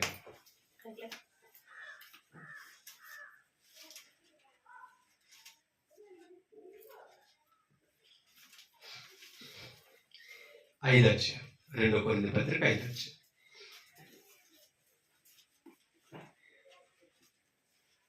పదమూడు వచ్చిన చదువుతాం. ఎలాగా మేము ఎలా కనపడుతున్నారంటే లోకానికే వెర్రుల్లా చూస్తున్నారంట. ఏం చెప్తుంటే? సత్యవాక్యాన్ని చెప్తుంటే. కావున ఎలాగా మేము వెర్రివారు అయితేమా అంటే అర్థం ఏంటి? మమ్మల్ని వెర్రోళ్ళు అనుకున్నా పర్లేదు, ఇది వాస్తవం. మేము దేవుళ్ళు ఎవరమో వెర్రివారు, మీరు లోకంలో ఎవరో తెలివైన వారు. అసలు ఎంత లాజిక్ అండి పౌరులది. దేవుడి నిమిత్తమే స్వాస్థ బుద్ధి గలవారం అయితేమా మేము వెర్రోళ్ళమే దేవుళ్ళో ఒప్పుకుంటాం. కానీ మీ నిమిత్తం మేము ఎవరమో అంటే అర్థం ఏంటి? మంచి హృదయము కలిగిన వారు. మా బుద్ధి దైవానుసారమైనది, మానవ బుద్ధి కాదు. మానవ బుద్ధి మోసం చేస్తుందేమో, దైవ బుద్ధి ఏం లేదు, మోసం చేయదు. కాబట్టి మేము వెర్రోళ్ళు అనుకుంటారా? వెర్రోళ్ళమే. కానీ మీరేం చేయాలి? జ్ఞానులాగా ఆలోచించాలి. తెలివైన వారు తెలుగు తక్కువగా నడవరు. కింద చదువుతాం. క్రీస్తు ప్రేమ మమ్మల్ని బలవంతం చేయాలి. మమ్మల్ని ఎర్రోళ్ళు అన్నా సరే మేము చెప్పేది చెప్పకుండా మానం. అంతేనంటారా? ఎందుకని క్రీస్తు ప్రేమ అంటే స్వాస్థ బుద్ధి అన్నాడు చూసారా, అది ఏం చేస్తుందంట? బలవంతం చేస్తుంది. ఎల్లు చెప్పు వివరించారు. అనగా అందరి కొరకు ఒకడు మృతి పొందేను. ఎవరైనా ఆయన గురించే కదా చెప్పుకుంటున్నాం. అందరి కొరకు ఆయన ఏం చేశాడంట? ఒకడు మృతి పొందేను కనుక అందరూ మృతి పొందిరనియు. అర్థమైందా? అందరి కొరకు ఒకడు మృతి పొందాడు, అందరూ కూడా ఏమయ్యారు? మృతి పొందారు. జీవించే వారికి మీదట. మీకు అర్థమైందా? జీవించే వారికి మీదట తమ కొరకు కాక. ఏం అర్థమైంది? తన కోసం తను కాకుండా. ఎవరి గురించి చెప్తున్న మాట ఇది? అందుకని పైన అన్నాడు అందరి కొరకు ఒకడు మృతి పొందును. ఎవరు? యేసుక్రీస్తు. ఎందుకు మృతి పొందాడైనా? పాపం నుంచి విమోచించడానికి. అందరూ మృతి పొందారు అన్నాడు. ఎవరు అందరూ అంటే ఎటన్నాల్లో ఆదాము దగ్గర నుంచి ఇప్పుడు దాకా చనిపోయిన వాళ్ళ గురించి చెప్తలేదు. ప్రభువులు ఎవరైతే చనిపోయారో అంటే బాప్తిస్మం పొందారు, అది మృతి. అర్థమైందన్నమాట. అందరి కొరకు అంటే అందరి పాపాలను విమోచించడానికి ఒకడైన క్రీస్తు మరణించాడు. ఆయనలో మనమందరం ఏమయ్యాం? మృతి పొందాం. మృతి పొంది ఏం చేసాం? తిరిగి లేచాం. లోకంలో సమాధిలో చనిపోయిన వాడు లేదా తిరిగి లేవలేదు. బాప్తిస్మం అనే సమాధిలో చనిపోయిన వాడు తిరిగి లేచాడు. అర్థమైందా? అందుకని అన్నాడు జీవించు వారికి మీదట తమ కొరకు కాక తమ నిమిత్తం మృతి పొంది తిరిగి లేచిన వారి కొరకే. ఎవరి కొరకు జీవించాలి? ఇప్పుడు మన పాపాల కొరకు చనిపోయి తిరిగి లేచాడు చూసారా. ఆయన బ్రతికి మనల్ని జీవాన్నిచ్చి బ్రతికిస్తున్నాడు చూసారా. ఆయన కొరకు బ్రతకాలండి. అంటే దాని అర్థం ఏంటి? క్రీస్తు బ్రతికి అనేకుల్ని ఏం చేస్తున్నాడు? బ్రతికిస్తున్నాడు. ఓకేనా? ఆయనలో ఉన్న జీవాన్ని గుర్తించి అపోస్తలులు కూడా ఏం చేశారు? వారు క్రీస్తులో చనిపోయి తిరిగి లేచిన క్రీస్తు కొరకు బ్రతుకుతున్నారు. ఎలా బ్రతుకుతున్నారు? క్రీస్తు కొరకు బ్రతకడం అంటే బ్రతికించిన వారిని ప్రకటిస్తున్నారు చూసారా, అది బ్రతకడం క్రీస్తు కొరకు. ఇప్పుడు మమ్మల్ని బ్రతికించిన వాడు సర్వ సృష్టికర్త యేసుక్రీస్తే. ఆయన ఒక్కడే పాపాలను విమోచించగలడు, ఆయన ఒక్కడే మరణం నుండి తప్పించగలడు. ఆయన లేకపోతే పాతాల నుంచి తప్పించుకునే అధికారం ఏనాడికి లేదని చెప్పి ఆయన కొరకు బ్రతుకుతున్నారండి. ఆయనను అనేకులు బ్రతికించడానికి. ఇప్పుడు మనం ఏం చేస్తాం? మనల్ని బ్రతికించాడండి, అవునా కదా? ఇప్పుడు తిరిగి లేచి మన కొరకు మృతి పొంది తిరిగి లేచిన వారి కొరకు బ్రతుకుతున్నావా? ప్రశ్న ఇది, ఆలోచించండి. కాబట్టి మనల్ని బ్రతికించిన వారి కొరకు మనం ఏం బ్రతుకుతాం? మన బ్రతుకులో ఆయన పని ఏం చేస్తున్నాం ఒకసారి ఆలోచించాలి. మనం ఏం చేయకూడదండి. మనం తెలుసుకున్న సత్యం పక్క వారికి అందిస్తే చాలు. మోసంలో వెళ్తున్న వారికి వాస్తవాలు తెలియపరిస్తే చాలు. అదే మనకి అప్పగించిన పని. అదే క్రీస్తు కొరకు బ్రతకడం అంటే. ఎలా పోతే నాకెందుకులే అని అనుకుంటున్నాం అనుకోండి, సత్యం మనలోనే దాచేసుకుంటున్నాం. అవునట కాదంట? సత్యం దాగేది కాదు, వెళ్ళడం అవ్వాల్సింది, తెలియపరవలసింది. కాబట్టి మనం నేర్చుకోవాలి, మన కుటుంబాలకి నేర్పించాలి. అవునా కదా? మన కుటుంబాలకి క్రీస్తులోకి రాకపోతే, ప్రభుని తెలుసుకోకపోతే వాళ్ళ హృదయాలు వెలిగింపవలసిన అవసరం ఎవరి మీద ఉంది? వెలుగుతున్న నీ మీదే ఉంది. అవునే కదా? వెలుగుతున్న మన మీదే ఉంది. కాబట్టి బాధ్యత కొంటున్నాం లేదో ఒకసారి ఆలోచించవలసిన అవసరత మనందరి మీద ఉంది. ఓకేనా? అందుకనే జీవించే వారికి మీదట తమ కొరకు కాదిగిని మృతి పొంది, చూడండి, తమ నిమిత్తము మృతి పొంది తిరిగి లేచిన వారి కొరకే జీవించుటకు ఆయన అందరి కొరకు మృతి పొందేననియు నిశ్చయించుకొనుచున్నాము. అందుకు మీరు ఎలా చూస్తున్నారు? మమ్మల్ని వెర్రులో చూస్తున్నారు. అవునా? మీ కొరకే బ్రతుకుతుంటే మీరు ఎలా కనబడుతున్నారు? చాలా జ్ఞానవంతులుగా, తెలివైన వాళ్ళ కనబడుతున్నారు. కాబట్టి క్రైస్తవుడు లోకానికి వెర్రివాడిగా కనిపించిన మృతి పొందిన క్రీస్తును ప్రకటించాలి. అది విశ్వసించి బ్రతికించేవాడిగా క్రైస్తవుడు అన్నారు. మనం బ్రతకాలి, అనేకులను ఏం చేయాలి? బ్రతికించాలి. మనల్ని బ్రతికించి అనేకులను బ్రతికించే ప్రభువుని తీసుకెళ్ళాలి మనం కూడా. అంతేనంటారా? కాబట్టి అందుకనే వాక్యం ఎక్కడ ఉండాలన్నాడు? హృదయంలో నాటపడాలి. కింద చదువు. కావున చూడండి, కావున ఇక మీదట మేము శరీరీతిగా ఎవరినైనా ఎరుగము. మేము మీకు అర్థమైందా పాయింట్? మేము ఎవరిని ఎలా ఎరగం? శరీరీతిగా ఎరగం. దాని అర్థం ఏంటి? మీరు అందరూ ఆత్మ సంబంధులు. శారీరకంగా మీరు ఎవరో నాకు తెలియదు, కానీ క్రీస్తులో మీరు నాకు ఆత్మబంధం. కాబట్టి మీరు నేను శరీర సంబంధులము కాదు, ప్రభువులు ఎవరు? ఆత్మ సంబంధులు. అందుకే నేను మిమ్మల్ని ఎలా ఎరగను? నేను అది మీ కులంతో నాకు పని లేదు, అంతేనంటారా? పాయింట్కి వచ్చేస్తే అదే కదా, మీ కులంతో నాకు పని లేదు, మీ మతంతో నాకు పని లేదు, నువ్వు ప్రభువులు ఉంటే చాలు. అది ఇంకా నేను అలా చూడను. అందుకే ఇందాక అన్నాడు మూల పాఠాలు అన్నాడట. లోకంలో పసిబాలుగా మనం మూల పాఠాలకు ఏమైపోయింది? దోషం అయిపోయింది. ప్రభువులోకి వచ్చాక మూల పాఠాలు వదలాలి. నువ్వు ఏ కులం, ఏ మతం, ఎవరికి సంబంధించినోడు, ఈ కోణాలు వచ్చినాయి అంటే ఇంకెక్కడ ఉన్నాం మనం? అది మెచ్యూరిటీకి రావడం అంటే అర్థం నువ్వు క్రీస్తుని ఎరిగావా, బాప్తిసం పొందావా, నీ రక్షణ కాపాడుకున్నావా, అది మనకు కావాల్సింది. అవునట్టు కాదంట. కాబట్టి మనం ఎదగాలి, యవనస్తులుగా ఆలోచించాలి. అంతే తప్పిని వాక్యం అర్థం అవ్వకుండా ఎలా ఉండకూడదు? పసిబాలులా ఉండకూడదు. ముసలమ్మలాగా ముచ్చట్లు కూడా చెప్పుకొని వారిగా మనం ఉండకూడదు. తిమోతి బీ కేర్ఫుల్ అన్నా. ముసలమ్మ ముచ్చట్లకి చక్కగా సాగదీసి చెప్తా ఉంటారు తెల్లవారులు వింటేనే. అలాంటి వీటికి నువ్వేం చేయకు, లొంగిపోకు, చాలా జాగ్రత్తగా మెలకుగా ఉండాలి. ఎంత పని ఉన్నదండి నీ మీద, నా మీద. ఎంత బాధ్యతలు ప్రభు అప్పగించి వెళ్ళాడండి. ఎంత బాధ్యతగా బ్రతికారండి అపోస్తలుడు. ఎంత బాధ్యతగా పరిచయం చేశారండి. మనకి ఏదండి బాధ్యత? ఏదో మన రక్షణ కాపాడుకోవడమే ఏదో పెద్ద భారంగా ఉంటుంది. మనం ప్రభు సన్నిధికి రావడం ఎంతో కష్టంగా ఉంటుంది. అలాంటి వాళ్ళు మనం ప్రభువుని పరిచయం చేస్తాము ఇంకొకరికి. ప్రభు మనలో ఉన్నాడని గుర్తిస్తున్నామా? నాకు అప్పగించిన ప్రభు పని ఉన్నదని ఆలోచిస్తున్నామా? అలాంటి వారు ఇంకొకరి గురించి ఆలోచిస్తామా? ముందు మనం బ్రతికించుకోవాలి. మనకు బ్రతికినిచ్చిన వాడిని రక్షణను కాపాడుకున్నాం లేదా? మనం వెలగాలి. ముందు ఒక కొవ్వొత్తి వెలిగితేనే ఇంకో కొవ్వొత్తిని ఏం చేయగలదు? వెలిగించగలదు. క్రైస్తవుడిగా నువ్వు నేను బ్రతుకుంటేనే పాపంలో ఉన్న వాడిని బ్రతికించగలం. కాబట్టి బ్రతికిచ్చేవాడు అండి క్రైస్తవుడు, బ్రతుకును ముగించేవాడు క్రైస్తవుడు కాదండి. ఎంత గొప్ప భాగ్యం మనకి క్రీస్తు మనకి అప్పగిస్తుంటే అండి. మనం శారీరకంగా బ్రతికి మనం చనిపోతాం, అనేకులు చంపేద్దామా? ఇంత జ్ఞానం దొరకక కూడా ఇంకా వాక్యాన్ని కలిపి చెరిపేసి మీ ఎంతమంది వస్తుంటే అంతమందిని సమాజంలో ఏం చేస్తున్నాం? మరణం వైపు నడుపుతున్నామే తప్ప జీవం వైపు నడుపుతున్నాం. మన ఇంకా మూల పాత్రల దగ్గర ఉంటూ, మానవ కల్పితల దగ్గర ఉంటూ మనం ఏం చేస్తున్నాం? యేసుక్రీస్తుని ఇంకా చిన్నవాడిగా శారీరకంగా చూస్తూ వచ్చిన వాళ్ళందరినీ ఏం చేస్తున్నాం? చంపేస్తాం. అన్నట్టు కదండి. బ్రతికించవలసిన మనం ఏం చేస్తున్నాం? చంపేస్తున్నాం. ఊరుకుంటాడా?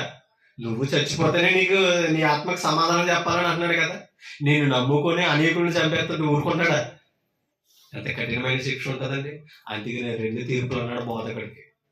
ఒకటి నిన్ను రక్షించుకోలేనందుకు తీర్పు, ఇంకొకటి అనేకులను రక్షించకుండా శిక్షకు నడిపించినందుకు నీకు తీర్పు.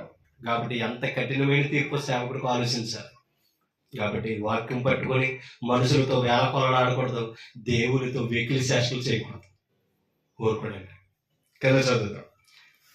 అందుకనే కావున ఇక మీదట మేము శరీరీతిగా ఎవరినైనా ఎరుగము, మేము క్రీస్తును శరీరీతిగా ఎరిగి ఉండిన ఎడల. అంటే మాకు తెలుసు శారీరకంగా అయినా, అర్థమైందా? శరీర రీతిగా ఎరిగి ఉండిన ఎడల ఉండినను ఇక మీదట ఆయన అలాగూ. ఎందుకని? అప్పుడు ఉన్నట్టు ఇప్పుడు లేడు మా దగ్గర. కాబట్టి ఒకప్పుడు ఆయన శారీరకంగా ఈ లోకానికి వచ్చినప్పుడు మేము చూసాం. ఆయన ఎరుగుండిన ఆయన్ని ఇక మీదట అలాగా చూడడం. ఎందుకని? ఆయన ఆత్మస్వరూపుడు. దృశ్యమైన శరీరాన్ని విడిచిపెట్టి అదృశ్యంలోనికి వెళ్ళిపోయాడు. ఇంకా దృశ్యంగా మేము చూడం. ఆయన్నే కాదు, ఆయనలో ఉన్న ఎవరిని కూడా ఎలా చూడం? మేము శరీర రీతిగా ఎవరిని మేము చూడం. శరీర రీతిగా ఒక క్రైస్తవులే చూడలేదు మనం. క్రీస్తుని శారీరకంగా చూస్తామంటే క్రైస్తవం మనకు అర్థమైందంటారా? క్రైస్తవుడు అంటే ఆత్మ సంబంధ, క్రైస్తవుడు అంటే శరీర సంబంధ. అది లోక సంబంధి కాదు, ఆత్మ సంబంధి. మనం శరీరులుగా బ్రతుకుతున్నామా, ఆత్మలుగా బ్రతుకుతున్నామా? ఆత్మలుగా బ్రతికించడానికి క్రీస్తు వచ్చాడా, శారీరకంగా బ్రతికించడానికి క్రీస్తు వచ్చాడా? ఆలోచించాలి. అందుకనే ఆదాము జీవించు ప్రాణి ఆయను. మొదటి ఆదాము అంట జీవించు ప్రాణి అయ్యాడంట. కడపటి ఆదాము జీవింప చెవి ప్రాణి ఆయను. ఎంత అద్భుతమైన పదం అండి.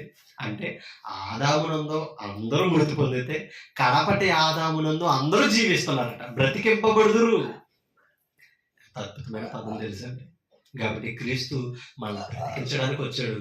బ్రతికించి క్రీస్తు దగ్గర ఉండి కూడా మరణం వైపు వెళ్ళిపోతున్నాం అంటే మనల్ని ఎవరు తప్పించగలరని ఇక, అవునా కదా? కాబట్టి మేము ఆయనను శరీర రీతిగా ఎరిగి ఉండునను, మేము ఇక మీదట ఆయనను అలాగూ ఎరుగము కాగా ఎవడైనను క్రీస్తునందున్న ఎడల వాడు అంటే అర్థం ఏంటి? క్రొత్త వాడు అనమాట. పాతవి గతించిపోయి అంటే శరీర లోక సంబంధి కాదు, ఆత్మ సంబంధి. నూతన సృష్టి. పాతవి గతించను, ఇదిగో అది క్రొత్త. అంటే ఇప్పుడు క్రీస్తులో ఉన్నవాడు ఎవరు? నూతన సంబంధ, పాత సంబంధ. అది అందుకనే మూల పాఠాలతో తిరగకూడదంటే లోకం వైపు తిరగకూడదు. ఎక్కడ ఉండాలి మనం? సంఘంలో ప్రభు దగ్గరే ఎదగాలి. మనం ఏ సంబంధంలో కనుక అది ఎందుకని ఆత్మస్వరూపుల్లో ఉన్నాం గనక, ఆత్మస్వరూపుల ద్వారా వెలిగింపబడ్డాం గనక. అర్థమైందని చెప్పిన వాక్యం వివరణ అర్థమైందా?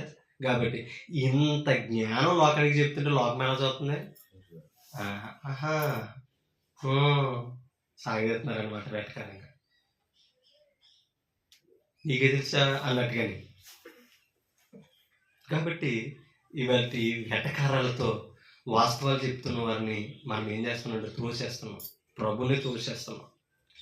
కాబట్టి రేపు వద్దన వచ్చిన వాక్యాన్ని మనం గమనించకపోతే ఎంత నష్టపోతున్నాము మనమే, మన ఆత్మకు ఉత్తరవాదులము, ఇంకెవరు కాదు. ఒక్క మాట చెప్పి నేను ముగించేస్తాను.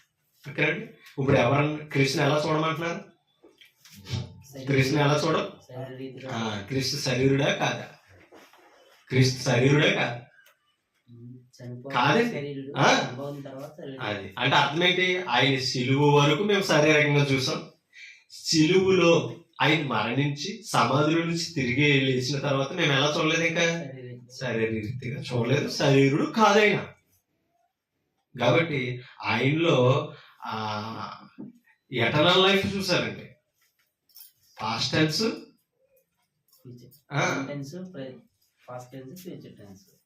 పాస్ట్ టెన్స్, ఫ్యూచర్ టెన్స్ అంటే రెండు చూసారు లేదా?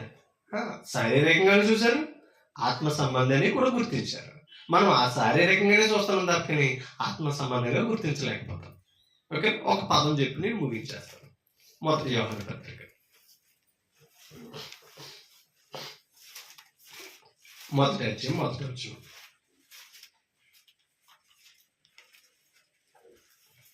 మొదటి అధ్యాయం మొదటి వచనం. మొదటి యోహాను పత్రిక 1:1. జీవ వాక్యమును గూర్చినది. దేని గురించి చెప్తున్నాడండి? ఎవరు చెప్తున్నారండి? ఈ యోహాను ఎవరండి? పద్మస్లో పరవశ అయిన యోహాను. ఎవరండి ఈయన? క్రీస్తుకు శిష్యుడు. ఓకేనా? ఆఖరి శిష్యుడు అనమాట.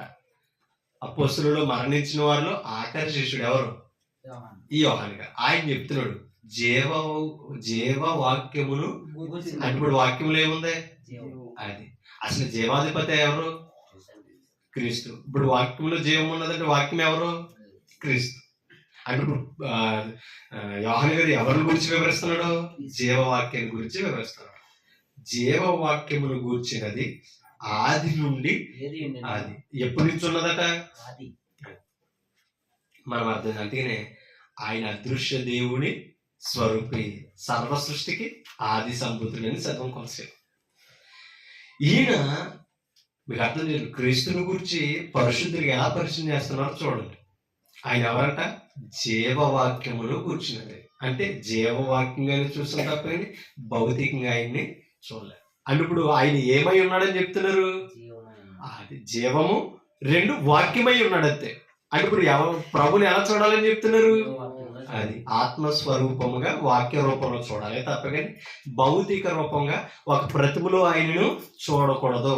అది ఆత్మ సంబంధమైనది కాదు అని అపోస్తలులు ఎంతో తేటతెల్లంగా మార్పు చెందిన పరిశుద్ధులకు వివరించారు లేదా? కాబట్టి ఈ విషయాలు మనము అర్థం చేసుకోవాలి. అర్థమవుతున్నాయి. అది అన్నాడు, జీవవాక్యమును గూర్చినది ఆది నుండి ఏది ఉండేనో మేము ఏది ఉన్నదాన్ని చూసారట, వింటున్నారా విన్నారట. మేము ఏది వింటుమో కన్నులారా ఏది చూసితుమో. అప్పుడు యేసుప్రభుని చూసామన్నారా లేదా? కన్నులారా ఏది చూసితుమో, ఏది నిదానించి చూస్తూ ఏం చేస్తున్నారట, నిదానించుకున్నారట. ఇప్పుడు మనకి ఎవరైనా తెలిసిన వ్యక్తి దూరంగా ఉన్నాడంటే ఏం చేస్తాం మనం? డౌట్గా ఆయనలాగానే ఉన్నాడు కాదా అనేసి ఏం చేస్తాం? మెల్లిగా కదలికలో రూపాలు అన్ని ఏం చేస్తాం? అది నిదానించడం, గమనించుకుంటాం. చూసారా? నిదానించుకుని అది ఓకే అన్న తర్వాత రుజువు చేసుకుంటాం. అలా రుజువు అయ్యారట అపొస్తలుడు ప్రభువులో. ఓకేనా? నిదానించి కనుగుంటము మా చేతులు దేనిని తాకి చూచెను అది మీకు తెలియజేయచ్చు. ఏది తెలియపరిచారు చెప్పండి. అదే మొదటి లైన్ లో పరిచయం చేశాడు. జీవవాక్యము. మేము తాకింది, మేము చూసింది, నిదానించింది ఎవరిని? వాక్యాన్ని, శరీరాన్ని. అంటే ఇప్పుడు శరీరంగా వచ్చిన ఆయనలో ఎవరిని చూశారు? వాక్యంగా చూశారు, ఆత్మస్వరూపంగానే చూశారు తప్పని భౌతికంగా చూడలేదు.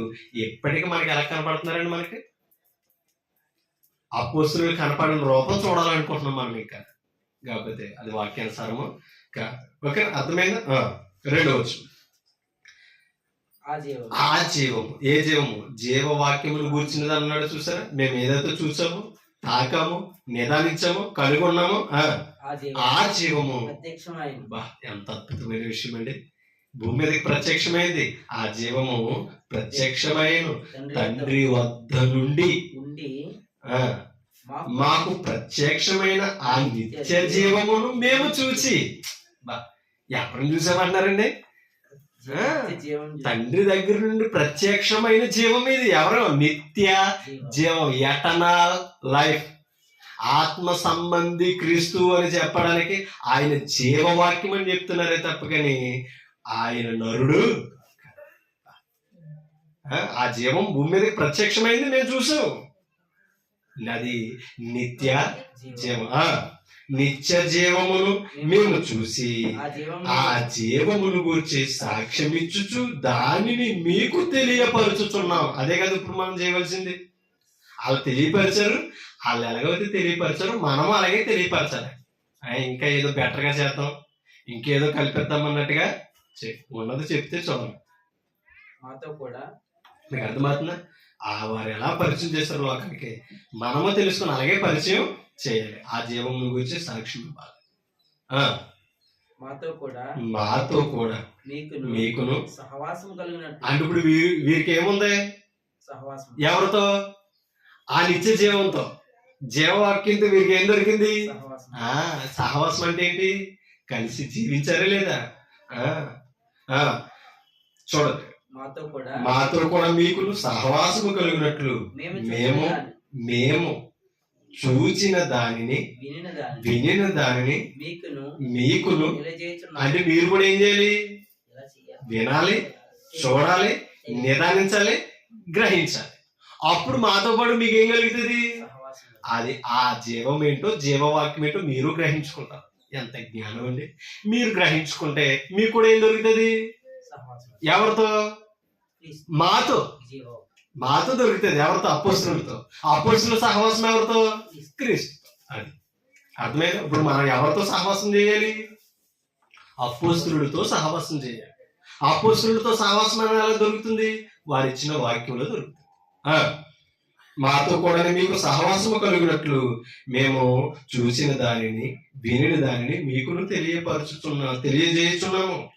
మన సహవాసం అయితే చూడండి, ఇప్పుడు మేము ఆయనతో సహవాసం ఉన్నామన్నారు. మీరు అలా చేస్తే మాతో కూడా మీకేమున్నదన్నారు? ఇప్పుడు వీళ్ళిద్దరిని కలిపేసి ఏమన్నారు చూడండి, మీరు నేను. మన సహవాసం అయితే తండ్రితో కూడా. అంటే ఇప్పుడు క్రీస్తుతో సహవాసం ఎవరితో? క్రీస్తుతో సహవాసం ఎవరితో? తండ్రితో. ఓకే, క్రీస్తుతో సహవాసం ఎలా దొరుకుతుంది? అపోస్తలుడితో. అపోస్తలుడితో సహవాసం ఎలా దొరుకుతుంది? జీవవాక్యము ద్వారా. అర్థమైందా?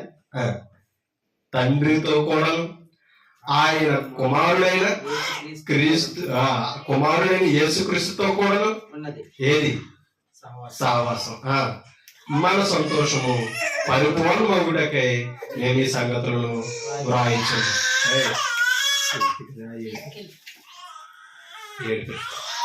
అందంగా ఆడుకోండి.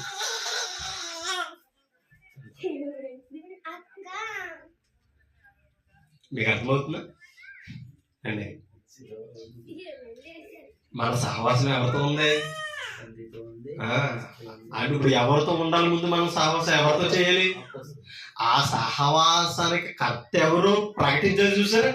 అపోస్తులతో చేయలేదు, కానీ మేము ఆయనతో సహవాసం కలిసి జీవిస్తాం. ఓకేనా? అర్థమైందన్నమాట. అంటే ఇప్పుడు అపోస్తులతో సహవాసం ఎవరితో ఉంది? క్రీస్తుతో సహవాసం ఎవరితో ఉంది? మనం ఎవరితో సహవాసం చేయాలి? ఇప్పుడు క్రీస్తుతో చేయాలంటే, తండ్రితో సహవాసం కలిగి ఉండాలంటే అపోస్తులతో సహవాసం చేయాలి. అపోస్తులతో సహవాసం మనకి ఎలా ఏర్పడుతుందంటే, అపోస్తులకు క్రీస్తు అప్పగించిన సువార్త ద్వారానే. అపోస్తుల బోధ అంటే ఇంకోటి ఏమి సత్య బోధ ఉన్నదే. కాబట్టి అలా బ్రతుకుతాం, వాక్యానుసారంగా జీవితం. మనం ఎప్పుడు కూడా క్రీస్తుని ఆత్మస్వరూపంగా చూద్దాం, భౌతిక స్వరూపంగా చూడకూడదు. అలా చూసిన వారు భౌతిక నేత్రాలతోటే ఉన్నారు, పరములకు చేరే అర్హత లేదు. కాబట్టి మనం అదృశ్యం అవుతేనే అదృశ్యమైన వాడిని చూడగలం. అలా అదృశ్యమైన వాక్యాన్ని మనకి ఇచ్చాడు అదృశ్యులుగా మార్చడానికి. ఇంత గొప్ప వాక్యాన్ని మనకి ఈరోజు వివరించిన తండ్రి అయిన దేవునికి స్తుతులు స్తోత్రాలు తెలియజేస్తూ, ఓపిక మీ అందరికీ హృదయపూర్వకంగా తెలియపరుస్తూ తిరిగి సమయాన్ని నేను ముగిస్తున్నాను. అందరికీ వందనాలు.